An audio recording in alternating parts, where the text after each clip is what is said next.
Alhamdulillah. Alhamdulillahi Rabbil Alameen. A'udhu billahi minash shaitanir rajim. Bismillahir Rahmanir Rahim. Ashhadu an la ilaha illallah wa ashhadu anna Muhammadan abduhu wa rasuluhu. Alhamdulillahi Rabbil Alameen. Ar-Rahmanir Rahim. Maliki yawmiddin. Iyyaka na'budu wa iyyaka nasta'in. Ihdina siratal mustaqim. صراط الذين أنعمت عليهم غير المغضوب عليهم ولا الضالين آمين. الحمد لله رب العالمين وعاقبات للمتقين ولا عدوان إلا على الظالمين. I seek refuge in Allah from misleading and from being misled, from betraying and being betrayed into ignorance by others. I ask Allah to guide my heart and to guide my tongue. I begin in the name of Allah, the Beneficent, the Merciful.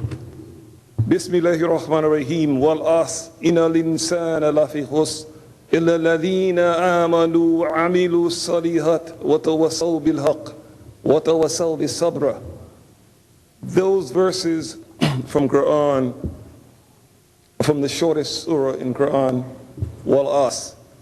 The English translation renders it, by the token of time and through the ages, verily man is at loss, unless he is given to doing good deeds, and that he counsels each other to truth, and that he counsels each other to patience.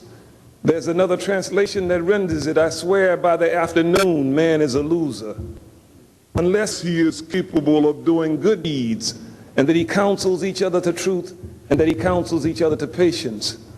All praise is due to Allah, who has created man and has not left him without guidance, but indeed has given him guidance in the book of Allah and the example of the Prophet Muhammad sallallahu alaihi wasallam, of whom Allah says he is to you the best example. And what has Allah subhanahu wa ta'ala given us concerning an era or a time in which violence would be predominant? Again, we have to look at it in the context, what is the Islamic perspective of what we are viewing and seeing? For the Prophet ﷺ spoke of a time when murder would be so prevalent that the man who is killed will not know for that which he is killed, and the man who killed him will not know for that which he killed him. And he summons this to be in the last days. Again, all praises due to Allah for the guidance. And what is Allah's position concerning violence? For Allah has prescribed fighting. So again, it is in the sense of, as he has commanded upon the Banu Israel, when he has said that if one killed a person unjustifiably, it is as if he has killed all of humanity. And if he saves the life of a man, as if he has saved the life of all humanity. So Allah has made, even in terms of violence, distinctive as to its value, distinctive regarding its value, for he has commanded fighting. And he has commanded retaliation. He has commanded dia, the blood relation, the blood tax, the blood duty, so as to check violence. So Allah gives you a means by which you can check whatever violence that you see. He says in terms of, and the law of equality, there is justice in it, and an eye for an eye and a tooth for a tooth, and a life for a life. So the legacy of the Prophet Muhammad sallallahu alaihi wasallam was that we kill and we are killed. That is a part of being a Muslim. That is a part of establishing the deen of Allah.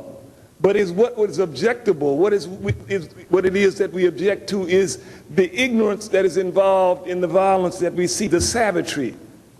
Again, this comes as a result of man-made thought, that man has divorced himself from the Creator. Man has devised a system whereby he has convinced men that the only thing that they are held accountable for is the life that they live now.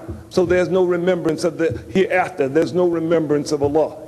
And with absence of the remembrance of Allah, then man becomes the beast. Allah says there will be a time in the last days that he will raise from amongst men a beast that will speak to them. The word dabata'ad is used.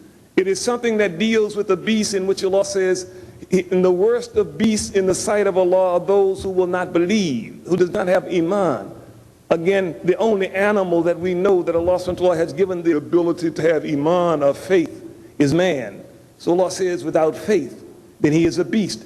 So you have a system that has been evolved, a system that has been devised, that is based upon violence from its inception. So how do you think the people would be immune? Why do you think the people would not be violent? You live in the most violent country on the planet, a country that is capable of dropping an atomic bomb on people. Why do you think that the people will not be affected by violence? Again, Allah subhanahu wa ta'ala has given us an understanding concerning what our responsibility is when we find people in a condition where the beastly nature of man will be ruling. And this is the condition that you find men in today. Again, we look at the different kinds of crime. Rape is epidemic, no longer an exception to rule. Murder, epidemic, no longer an exception to rule. Child abuse, child molestation, abortion, again, drug abuse, sexually transmittable diseases, all of these things have become epidemic. Why? Because the beast is ruling men. Western society has reduced man to food, clothing, and shelter. And Freud says sex.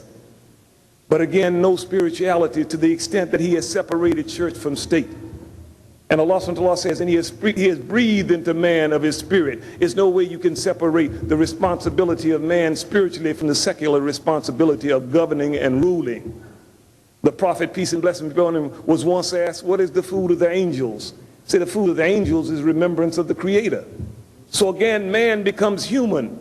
He becomes aware. He becomes, again, that which Allah has decreed for him to become when he becomes aware of the Creator. Qala Rasulullah sallallahu wa sallam, taqwa Allah wal husna khuluq. He has said concerning of those things that will make you successful, there are two. And it is taqwa Allah, consciousness of Allah, fear of Allah, and your ability to do good deeds. We seek refuge in Allah from misleading and from being misled, from betraying and being betrayed into ignorance by others. We ask Allah to confer upon us a look that is merciful, a knowledge that is useful, a heart that is enlightened, a tongue that is truthful, an intellect that is unerring, a countenance that is pleasing to Allah. And may Allah give us success in this life, and in the hereafter may He raise us in the company of the righteous. We seek refuge in Allah from a heart in which there is no remembrance, from a tongue that is not truthful, from a prayer that if it is answered will cause us loss, and from a soul that is ungrateful. Again, may Allah subhanahu wa ta'ala be pleased with the people who have come out. And again, my appreciation as having been invited to the sheikhs. May Allah subhanahu wa ta'ala again give us success in this life, and in the hereafter may He join us in the company of the righteous. Assalamu alaikum.